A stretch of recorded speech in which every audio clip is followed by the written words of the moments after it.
இப்போது உலகத்தில் இந்த சாயில் எரோஷன் வந்துடுது 650 கோடி டன்னு ஒரு வருஷத்துக்கு போகும்.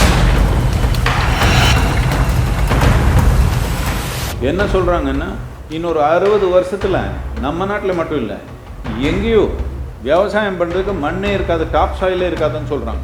உலகம் முழுக்கமாக இது பிரச்சனை தான். சில நாடுகளும் கொஞ்சம் கவனமாக பார்த்துருக்காங்க, மித்தவங்க எல்லாம் இதே பிரச்சனை தான். என்னத்துக்குன்னா ஒரு 30-40 வருஷம் விவசாயம் நல்லா போட்டாங்க, உப்பு போட்டு போட்டு வளர்ந்துச்சு புதுசாக.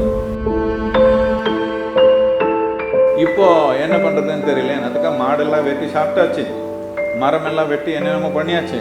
இப்போ என்ன பண்ணிக்கிறது, மரத்து இலை மாட்டு சாணி இல்லாமல் மண் வச்சுக்க முடியாது.